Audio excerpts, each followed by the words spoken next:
I went from performing at Rolling Loud, doing songs with Uzi, Playboy Cardi, 21 Savage, to 5 years later being a fucking construction worker. Man, hey.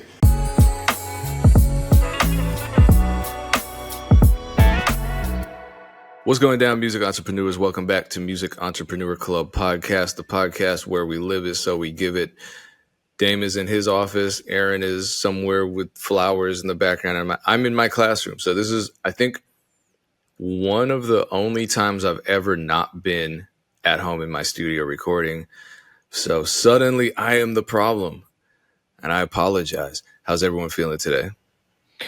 I'm good. I know we don't have that much time today, but let's do a quick round of wins and then just get right into our topics. Erinn, what you got for us this week? Last week was Juneteenth, and I was able to successfully throw 12 events across 9 days, starting the weekend before Juneteenth, going all the way till Sunday. So really glad to celebrate American history and American culture. This isn't just Black history. It's our whole country's history and the world's history. So super excited, especially because Texas is the epicenter of Juneteenth. And I'm grateful to be able to contribute to the future of it. So, Payne, what you got?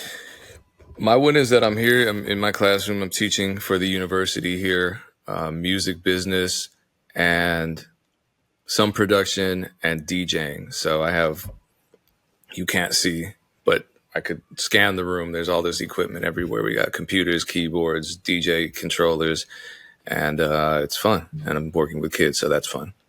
So all of music business and how to make music?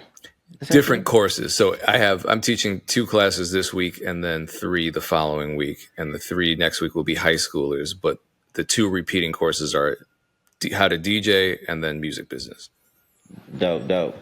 And on my side, things are still going well with the lesbian homie. Lots of traction, some good meetings set up. Never get too high just about meetings, but good momentum and hopefully some good things come out of them this week. Let's go. Let's jump into our topics. Where do we want to start with? Let's start with Erinn's, because I feel like that could be contentious. Yeah, let's start with the contentious one. So my topic today is I want to talk about the benefits of being highly collaborative, but also why you shouldn't collaborate with everyone. Again, this week over the last week and a half, we did 12 events in 9 days. And in order to do it well, you have to collaborate, but not just because of that, not to just offload the work, but because we want to connect with the community. And we had an issue that started going down, honestly, last week. I think I'm really good at forecasting issues, not because I want to deal with them, but because I want to be efficient at solving them. You're just naturally going to have problems. But one of our collaborators said something last week that was kind of out of pocket. And Brandon, my business partner, is always like the more level-headed one. He's like, nah, don't take it like that, E.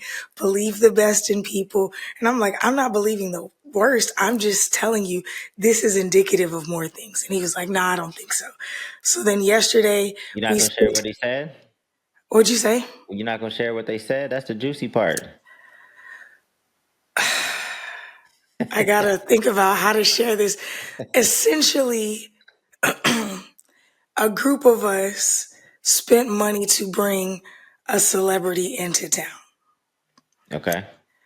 My group is bearing the majority of the cost, including taking care of the accommodations in a really nice hotel. We never promoted this celebrity coming to town because the main interest that we had was shooting content with the celebrity after all of the events. Also, we have the biggest event company in Austin, so I don't have a problem selling tickets. In fact, all of our events this week sold out, right? So they were not moving tickets. They asked for more support on their side from us because we have emails, attention, whatever.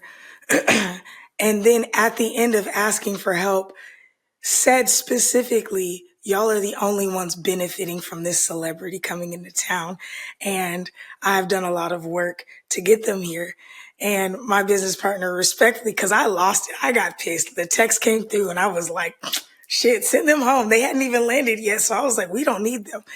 And he was just like, hey, just to let you know, out of respect for y'all, knowing that y'all need the weight of this celebrity for your events, we haven't even posted about them yet. And we're 30 tickets away from selling out a very expensive event, which ended up selling out a couple hours later.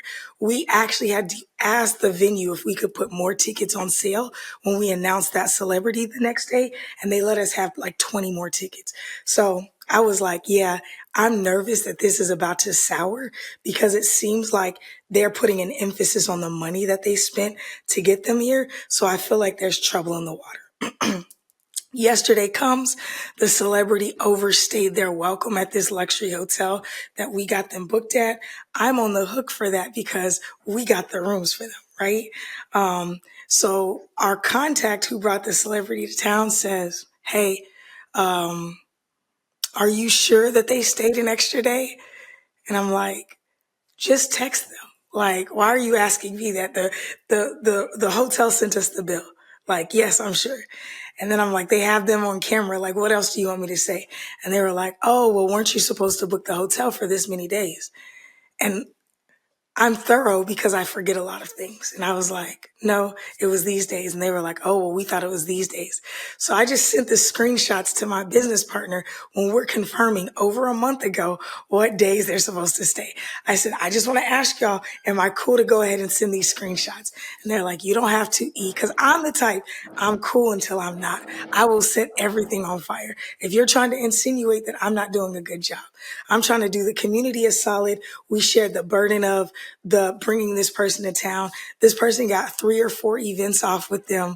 We only did one. We did do some content, but again, that was our interest. And so, yeah, like it's just come down to, I'm not interested in severing my relationship with this company, the Very Nice Hotel, because they're already planning new future events with us. We get a very luxurious space for a very good price because of because of the amount of people we have. So now I'm like on the hook for even more money than we paid this celebrity. They suddenly have conveniently stopped answering text. Their team has not responded to any of the emails. So we're going to pay it, right? But the curator that we were collaborating with is somebody that I'd never work with again now, which is unfortunate because I really like them as a human. But it's just like, you're burning a bridge over a $600 room, and I'm not cool with that. And Do that's you a know what I'm damn shame saying? too, because you had the screenshots that proved it. And at that point, it doesn't matter. I mean, I think like if I'm doing a negotiation with an artist or a sync company or something, and they say, "Oh, didn't you say that we could have it for 300 and not 1,000?" Like, no, here's the screenshot. Shut up and pay me my money and stop playing with me because I'm not a moron. But with a situation like what you have, because there are so many more people involved, it's way tougher for you to just be decisive because you have to consult with so many people. Yeah. And that's the problem with collaborating with people who you've not been through stressful situations with. And the thing is, Yes. like, how do you vet people until you've been through? It's like having friends, you love your friend, they're all good, this is a new friend, you've known them for 6 months, and then something weird goes down, you're at a bar and you see someone doing something creepy and you're like, we need to intervene. They're like, no, it's none of our business. And it's like, oh, you're not really the person I thought you were. So how do you know to vet a potential collaborator until you've done business with them and seen them perform under stress? Because when things get ugly, people start showing their true colors, and that's a fear of collaboration. It prevents a lot of people from collaborating, I think. For sure. It's so interesting that you said that because exactly that conversation was what I was having with Brandon. We were in meetings. That was the hectic thing. We were in all of these meetings yesterday, and I'm trying to text this, and he's like, just check your tone before you send anything because you're like in this meeting. And I'm like, I kind of don't care at this point because I'm just talking dollars and cents. But it's like an hour or two between every text because we had just a bunch of closing meetings yesterday. On the way back to our side of town, I'm like, this is why I don't call people friend until I go through anything with them. But same thing, I also won't do it with a business person. I'm not cool with somebody until we have some tense moments together, typically over money or over shared weight. Like I'm somebody who knows when I trip. If you call me out on it, I'm super open to being like, yeah, you're right. Do you know what I'm saying? Like, even if I don't like it in the moment, the context, whoever is saying it, if I trust you, I gotta listen, right? So in this moment, it's like, we've done this person so many solids. I'm a fan of them as a curator, as a DJ, and in so many realms. But like me being a fan of you and deciding to never collaborate with you again can still, both things can be true. And I think that that's something in 2023 when I broke down my company and gave my shares back. Brandon was also partnering me with that company. He was trying to mend the bridge. He was like, no, we can all still work together. But then when the paperwork started coming out and things started shifting, he's like, oh, this dude doesn't have our back at all. He's like, I could never stay here with a person who lacks integrity. So he gave his shares back too. That company doesn't do shit now. Like I'm sure in name, they have a name, but they're not making any money. And that's what I'm looking at. I feel like I'm always a value add when I come to business. I can quantify it too, right? I can look at a lot of different stats, but specifically in Austin, and this is not to be an asshole or anything like that, but like we are a community technology company. Our whole focus is the data. People see the parties, but they have no idea how many. I'm in a cohort right now. For the last 16 weeks, I've been learning how to track data in a whole nother realm, plus all the stuff that we're already doing. So it's like I can quantifiably say we are one of the biggest tides in Austin, Texas right now when it comes to events, but we're number one for Black and brown people, number one by a landslide. So if you're not working with us, you're missing out on opportunities. But if you're burning bridges with us, beloved, over no money, you could have at least been like, man, he messed up. I don't have it right now. Can y'all front it to me? But you texting me 18 times yesterday when you never respond to my text to give me the 10th degree about this, you just can't collaborate with anybody. Oh, that's happened to us too when we've booked celebrity guests and they'll cancel at the last minute and say, you know what, I just had something else to do. So, and it's like we just And spent this money person on a is backing flight. the celeb. It's not even like, Yeah. and this is why I got out of the music business. People Right. start to act shifty when they want to back an artist or whatever. So for me, the point that I'm making with this, and Dame, you can wrap it up. My point is you can't collab with everybody, but this shouldn't stop collaboration. Because I don't want Okay. anybody to take this and say, oh, this is why I don't collab. Don't be scared because you have to try to know. Yeah. I've been sued before. I've had to dismantle whole companies before. I've dealt with a lot, but collaboration has also led me to last week selling over 6,000 tickets across 9 days. That's insane. All the Black and brown people. Like that's insane. So for me, it's like we had our single best. I've been telling you, I've been trying to break 1,000 tickets in one day. On Sunday, we did it. We did 1,283 tickets. I've never sold that many tickets in a day. We had to take over multiple. That's the power of collaboration. So there are a lot of benefits, but just know if it's broke, fix it. Like if you cannot collaborate with somebody, just be like, cool. That doesn't mean it ends our relationship, but it means that we probably can't do business together anymore. Yeah, I at the top of the year, I think I mentioned on this podcast, like it was going to be the year of collaboration for us because we're trying to get so many things done. No. So collaboration is crucial. I mean, there are definitely some things you can do to mitigate risks. Obviously, if you have a tight network, you're reaching out to people within your network. Good people know good people, in my opinion, and Yeah. you're not gonna get everything 100% right, but make sure your communication is on point. It's the most annoying thing in the world when people just tap out and go ghost, right? That's just admitting ultimately that you're at fault and you can't handle this you're not mature enough to handle this conversation. That happens time and time again, especially with artists, and it's so disappointing and frustrating. The communication is key. The one thing I would let people know, like, use Chat GPT before you send off a message. It'll give you feedback on your tone. And I've used it.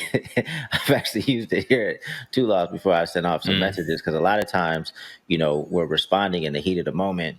We don't even realize you can double, triple check it, and it can still give off a certain energy that you're unaware of, or maybe you're aware of, and at the time you just don't care. But Chat GPT will just remind you, like, hey, this is the tone, this is the energy of this, and then you can type in a prompt. Well, I want to give off this energy or this tone, and it will change it for you. But yeah, it's unfortunate when you have these situations. But if you want to get a lot of stuff done quicker, you have to collaborate with folks. I mean, this year we'll probably collaborate with literally hundreds of people to get everything we want to get done, and that's just the way it is. But it's unfortunate when people mess up, and you gotta cut ties with folks, but Yeah. cut ties early. Early. Don't give chances. It's only gonna get worse. So yeah. All right. Well, let's get into this next topic. Payne, do you want to do yours, or do you want to discuss lambs? Yeah, I can do mine. Let me share my screen. So, great producer by the name of Polo Boy Shawty, who's I believe, Aaron, do you know him? Okay. Know He's in of that. him, don't know him, but yes. Yeah, but he's like one of the pioneers of plug and B as a subgenre. And he posted something interesting. A lot of people shared it. And it's a I guess a proposal for all the top beat selling platforms. So BeatStars, Airbit, and TrackTrain. And he says he'd like to see all the platforms work together to enforce a minimum of $50 to $100 for any beat lease on their platforms. He says this would empower producers and help restore value to our work. Producers would still have the freedom to price their beats however they want off platform, but if they want to be part of an actual official marketplace, there should be a standardized baseline price. Selling beats for $10 or worse, offering 30 beats for $20 undermines the craft and sets the wrong precedent. Setting a minimum price would encourage a healthier market and promote fair compensation for producers putting in real work. I have ideas. I have opinions. I'm curious to know yours as people in the music business who aren't producers, seeing what producers go through and then reading this proposal. I just want to know how you keep it, like who is going to enforce this? The And I know, platforms. So what'd you like say? Beats, so BeatStars or Airbit could implement a minimum price for all their users. So any producer on that platform would have to price their beats no matter what at a minimum of $50. They could not go any lower than Well, that. I feel like if you're selling via like PayPal or DMs or Yeah. whatever, because I feel like it just leads to people suddenly going to like undercut this, because this doesn't sound like a platform problem, right? Because the moment that people, if all the platforms say this is the minimum, I feel like people are going to be like, I'm going to find another alternative. That's what I'm saying. How does this get enforced? But I don't, I don't know. It's tough. I think pricing is always so unique because it's a value conversation, not an actual dollar conversation. So I don't know. I don't mind it because I do think producers should get paid more, but I feel like somebody's just going to end up undercutting it. Yeah, I mean that's exactly what's going to happen. Somebody's going to undercut it to see an opportunity to sell more beats, and there's just no way that you're going to get all producers to agree with this because people act in their best interest, and if they see an opportunity, they see how the people going that way, and they see an opportunity to go the other way. It's yeah, that just would never work. And they may be acting in what they think are their best interests. So I guess this is a good time for me to say what I need to say. I personally have found that people who will disrespect you at the $30 level will disrespect you at the $30,000 level, which is to say that people who are disrespectful will disrespect you. That's just how they are. The amount really doesn't matter. So, for example, there was a commenter, I can't pull it up. There's a commenter on that post that is encouraging producers. He says, as an alternative, he said, beat leasing is trash. Beat leasing is a scam. So what producers should do instead is sell exclusives for $50. He got eaten up in the comments. But you know what I mean? That's further devaluing producers. I would say the fact that he got eaten up in the comments by producers shows that I'm not the only one who feels that way. But everyone's brand is different, of course. I think that what you're saying is true, that people are going to undercut. It's the Wild West out here. However, I think rather than increasing or lowering beat prices, we would benefit from adding value to our overall brands as producers. And I know that's super vague, so I'll explain a little further. With regards to the producers undercutting us, we might perceive them as undercutting us, right? Like, why are you selling a $20 beat? That's crazy. But think about this. According to Numbeo, the estimated monthly cost for a single person living in Vietnam is $456 US, right? So you want to say what's up, Rob? What's up, Rob? Never mind.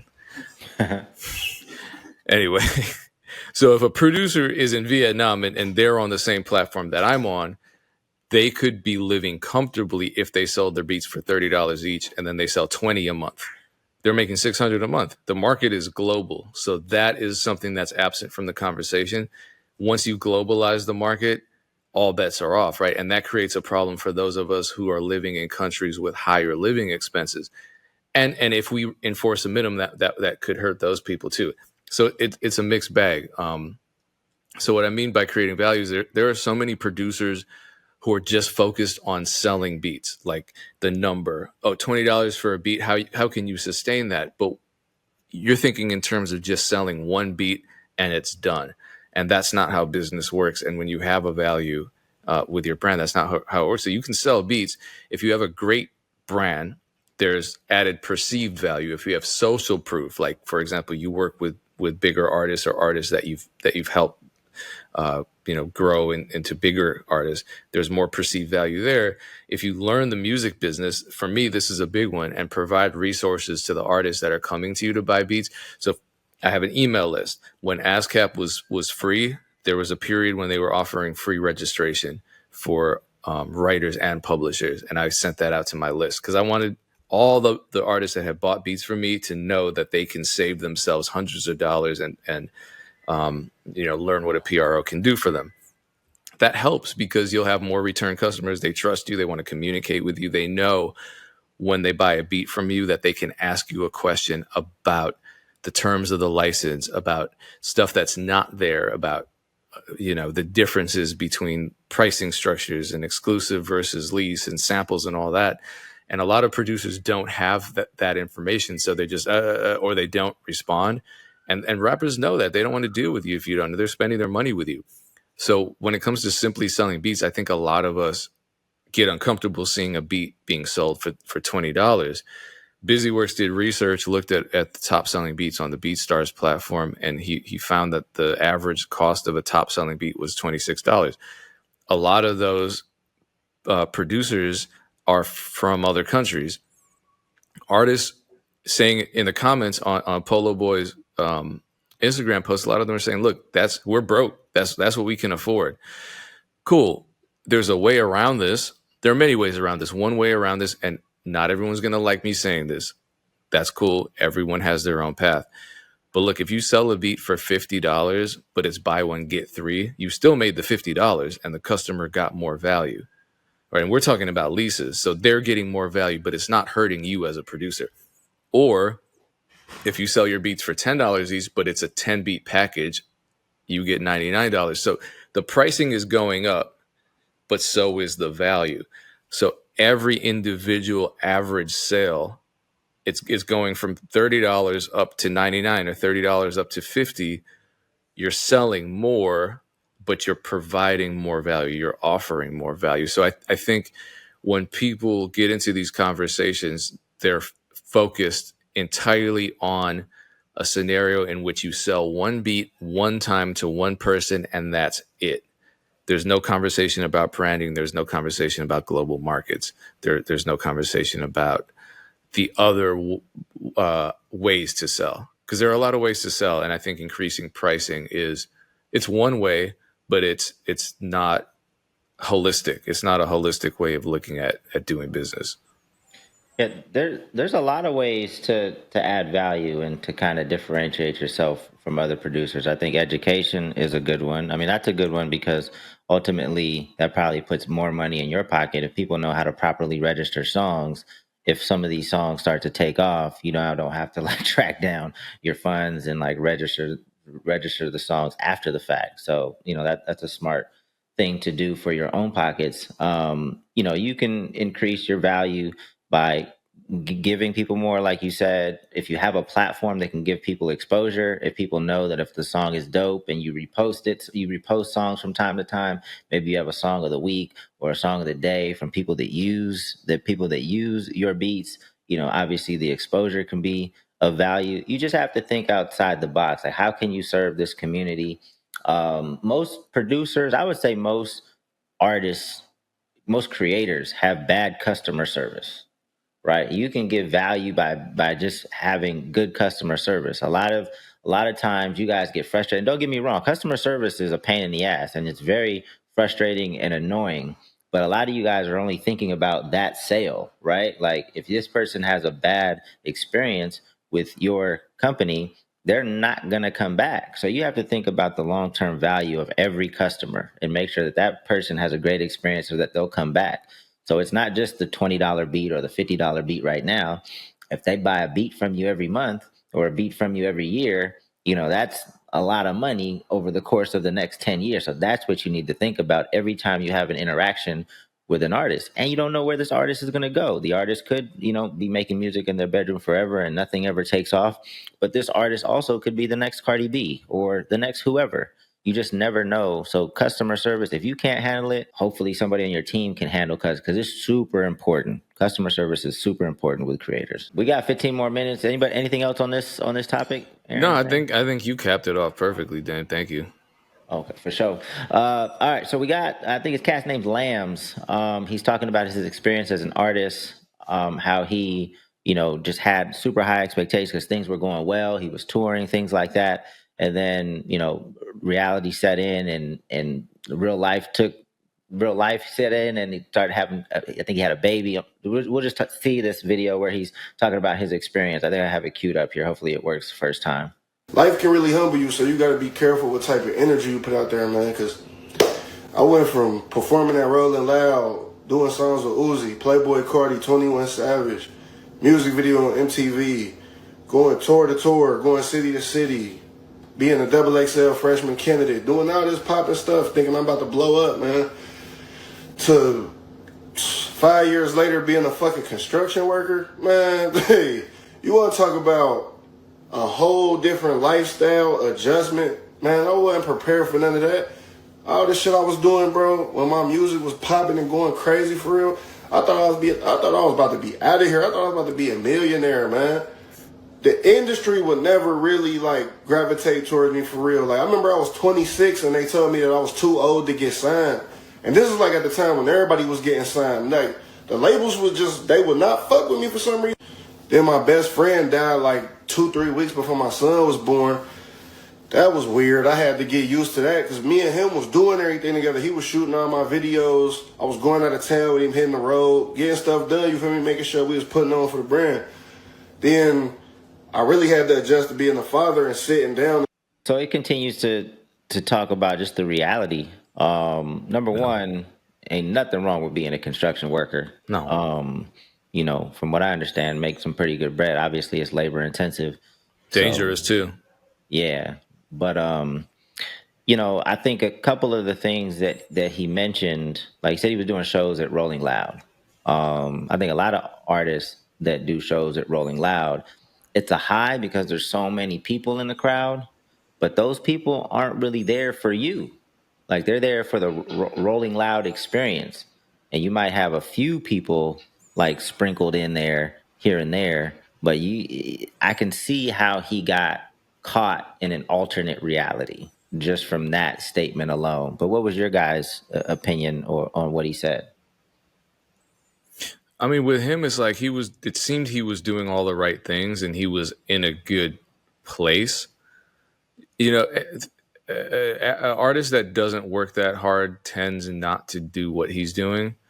And granted, I've known a lot of artists who had a moment and they, for whatever reason, finesse their way into a big show and they'll play one big show and it's all right, this is my new reality forever. This was how I was when I got my first placement. I got my little $4,000 advance and I'm like, wow, my life is different now. Spoiler alert, it was no different. I still had 3 jobs. I was still trying to finish school. I still didn't have my own house. I still didn't have my own car. So ultimately, what I think a lot of artists don't understand, and I'm not saying this is how Lambs felt. I'm saying this is how I felt. When you're on that path, when you're looking around you and you see Lil Uzi to your side and you see this, but because I could walk in 2008, I could get a meeting at any label because all I had to say was, yeah, I produced on the Jeezy record. It was the number one album. So of course they're going to entertain the possibility of working with me. It was great. But just because the door is open to you doesn't mean you own the house. And so I had to focus on it, to extend that metaphor, building up enough money for a down payment to buy the house. You know what I mean? Both figuratively and literally, because I did want to buy a house. And so realistically for me, the unfortunate thing is you're looking around and you're seeing that you're around successful people, and you're in these spaces where other successful people exist and coexist with you, and you think, I'm there, but you're not there, because you are right now a guest. You want to become a permanent resident. And that's when the real work starts. That's when you're like, if you get to the front of the race, you don't suddenly slow down. You got to run even harder to keep that pace and eventually inch ahead of everyone else if you want to be in the top 10, top 3, whatever. So a lot of people don't understand that. Again, I'm not saying that that's how this man felt or how he did business, but I've seen this happen to other people. I've seen it happen to me. And there's just so much to be done at that point. And a lot of us don't know how to handle it because we think we work so hard for this moment, and all it is another rung on the ladder, and we still have to keep climbing. Yeah, this is why I'm always saying build on small wins, right? Like there's so many things that can convince an artist that from there it's smooth sailing, right? You back in the day it was, maybe being on World Star, or having a song hit 1 million views or a video hit 1 million views. Like you think these things are gonna take you to another place when in reality, it's just a small win and an opportunity to build on that win to get to the next one. And in reality, you need hundreds, if not thousands, of small wins to really create enough traction where you can then kind of step back a little bit. There's definitely independent artists at this point that don't have to post every day, right? Like Snow the Product still posts a ton, but even if she didn't post as much as she does, she would still have a very healthy career. I would say Coda the Friend is in that bucket. Maybe Nick D. I know he does well, but I don't know exactly how he keeps up everything. But there is a point in where you can pull back because your community understands you. They understand the story. They're locked in. But it takes a while to get to that point. So the one positive thing I will say though is I love to see like growth in artists, even if it's not in music. I had a conversation yesterday. I caught up with Jacob Owens. Jacob Owens has gone off and built a few different businesses. He started off as a videographer for Futuristic. That's how I met him. And then he started working with so many other artists. Now he owns studios and does products and things like that. Because I was asking him like, do you know of any young producers here in LA? Because we need to collaborate with some more folks to get these projects off the ground. And he told me that there's a cat named SK4MC that used to run around with Futuristic and the guys. I think he opened up for us a few times. He was never a big artist. Was always just trying to grind it out. And he was told me that for the past 8 years, he's been locked in, like producing different projects. So he gave me his number. I hit him up, had a really cool conversation. We're going to meet on Friday and see if it's a good fit and perfect timing for this next project that we got with Job. But he seems to be doing so well. And just to hear him talk, just the maturity and, it seems like just kind of in a peaceful state. And I love to see, don't get me wrong, I love to see artists continue to thrive as artists, but a lot of times most of the times that's not the case. So seeing folks get into real estate and just mature in so many different ways, start families, I think it's a beautiful thing. And you can learn I said this again, and this will be the last thing I say before I turn it over to Erinn. If you pursue music the right way, and again, what I'm saying is the right way is continue to learn, continue to hone your craft, surround yourself with good people. What I say is the right way. No matter if you do it the right way, you may not succeed in music, but you're going to succeed in something.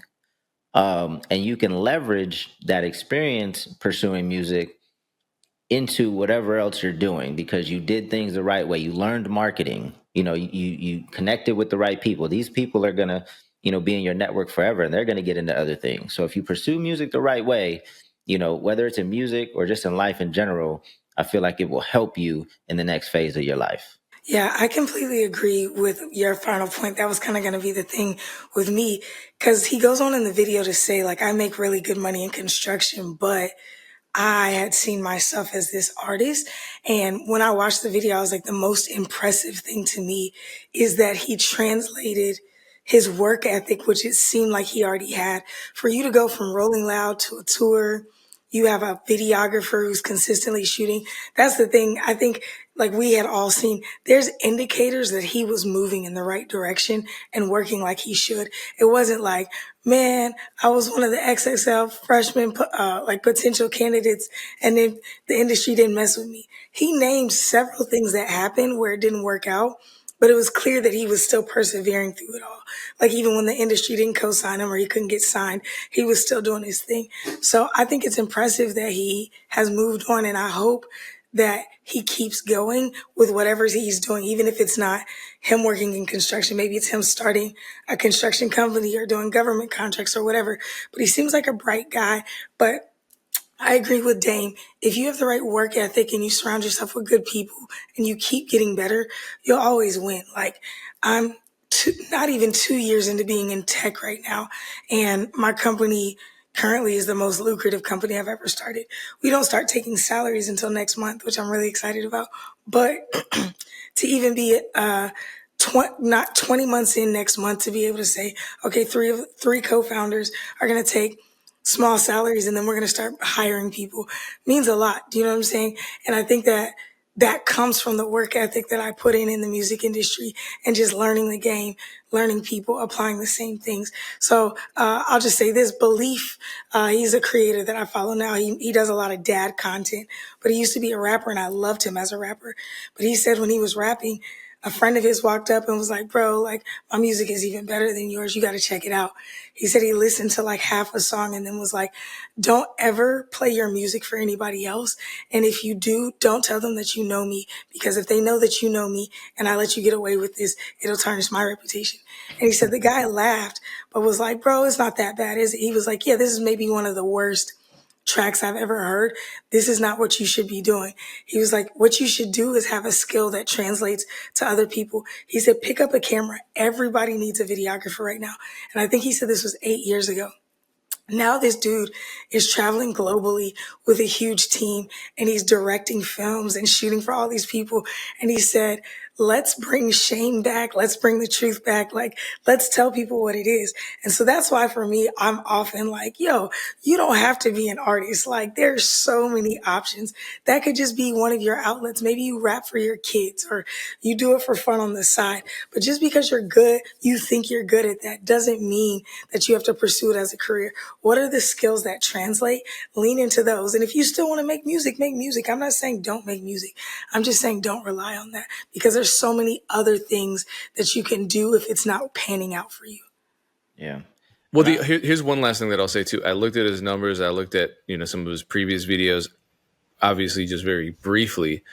But the one kind of red flag that I saw was he was emphasizing that labels didn't want to sign him. And, I think his highest streamed Spotify song was at 500,000, which is great if you're DIY. It's not enough to get signed to a label, though. So maybe some of his priorities were wrong. But I understand, because a lot of people feel like when they hit, maybe he hit 10,000, 20,000 monthlies at some point, maybe even 50,000 at some point. You're like, oh, I'm in. But if he's going to compare himself to the Uzis and the 21 Savages, they came out the gate with millions once they really hit the point where labels were offering them advances. So I think, and I'm not familiar with his music. I think I'm familiar with him as an artist. I just can't remember listening, but there's a lot going on. I've just worked with artists who are at the point where he was when he pivoted and got out of the music business.